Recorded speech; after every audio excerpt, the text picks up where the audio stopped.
Download security patches and use the most current versions of software. Check the Tools and Options menus of your browser to select built-in security measures. Turn off software features you don't use, like file and printer sharing. Back up important files onto removable disks. Use strong passwords that combine letters and numbers, and don't share passwords, save them in a file, or have your browser remember them. Avoid opening file attachments that you aren't expecting, even from people you know. Don't download programs, screensavers, or games from websites you don't trust. Watch out for spam scams or phishing emails.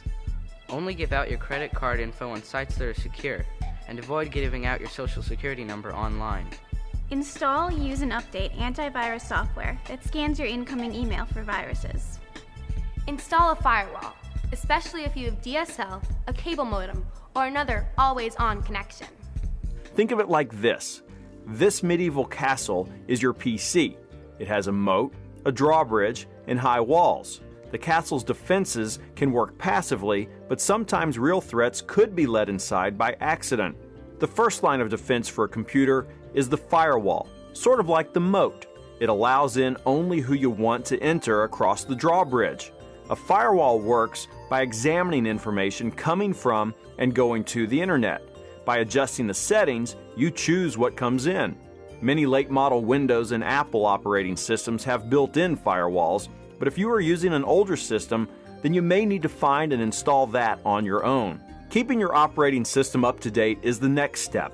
Just like a castle, you must always be ready to fend off an attack. They built huge lookout towers and they made sure to patch any vulnerabilities in the foundation. In the old days, that meant the use of brick and mortar. Now all it takes is downloading free security patches. But sometimes we invite trouble in without meaning to. As we mentioned, worms and viruses can access a computer through email attachments, computer networks, or shared files. They can damage your computer files, crash your machine, and send themselves to your friends.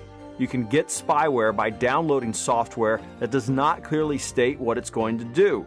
Sometimes it's a new toolbar or other program that looks legitimate, but then it takes over your browser and shows you ads constantly. Clicking on the wrong thing can be like leaving the drawbridge down. So here, an intruder makes it across the moat where they will be stopped from getting into the castle by the impenetrable castle doors and high castle walls.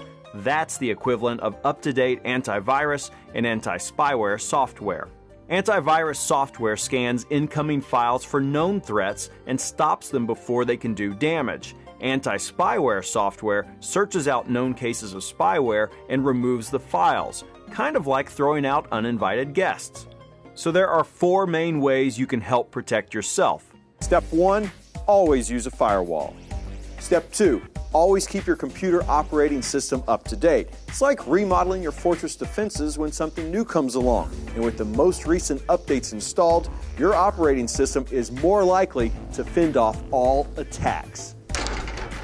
Step 3, always use up-to-date antivirus software. It's designed to fend off new strains of attacks as they arise, and make sure your computer is scanning regularly for new updates. Step 4, install and keep up-to-date anti-spyware software. That will help you find and eliminate known spyware threats. If a virus does infect your computer, disconnect from the internet right away. Scan your entire PC with updated antivirus software. Before you reconnect to the net, figure out how your computer was accessed, and let your internet service provider know. Please pause the program for a discussion. How do security issues affect your use of the computer?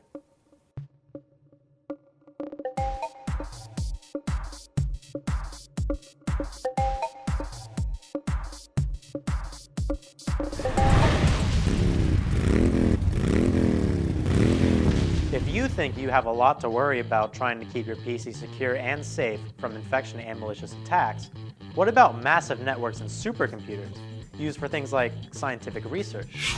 Here's a digital correspondent, Jeff, to give you a rare tour behind the scenes of a real supercomputer. Hi, this is Jeff, and we're at the Supercomputer Center here on the UC San Diego campus. Right now we're here in the big brain center of the supercomputer, and why don't we go check it out?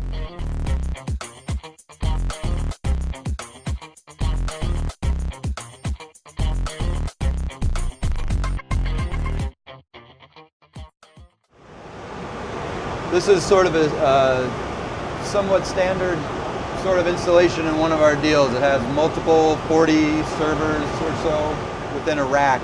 Well, the biggest thing in a supercomputer environment is everything has to talk to everything else. So we literally have probably 100 or more miles of network cable through this facility. We have 14,000 square feet here, and you don't see that much, but underneath here, it's a jungle. Each one of these is basically a hard drive that you would have in a laptop or a PC, only 5, 6, 7 times larger. And as you can see, then we end up with thousands of those. So you can imagine the amount of data. That's where we get into the terabytes and even up to petabytes of data storage.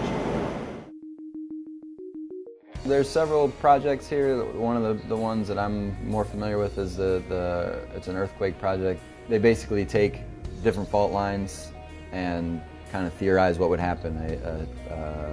Say a 7-point earthquake along San Andreas South. Here's the geography. Here's what we think will happen, and they have, calculation layout. Try to use it to better earthquake safety construction for roads, overpasses, buildings, all that kind of stuff. There's enough of a concern about security violations or hackers or things of that nature that we have an entire staff sort of dedicated to looking specifically for that.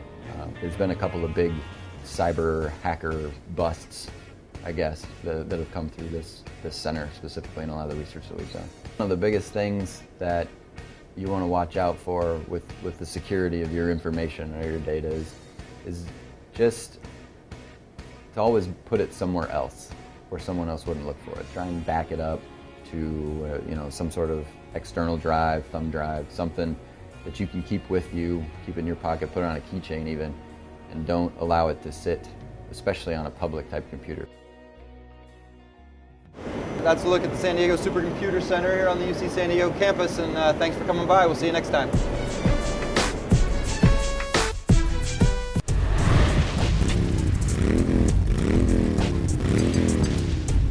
What's next? A word from our You campaign and the Mentor program.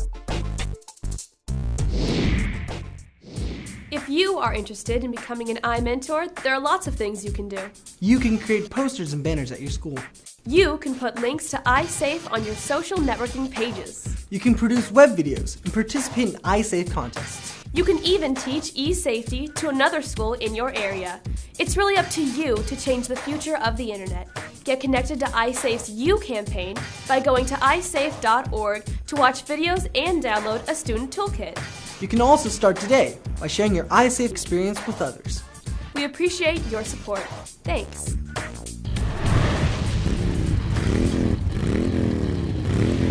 That's all from iDrive TV. If you're interested in being on iDrive TV, then send us your videos. Visit us online for the details and how you can be in a future episode. We'll see you next time. Thanks for watching.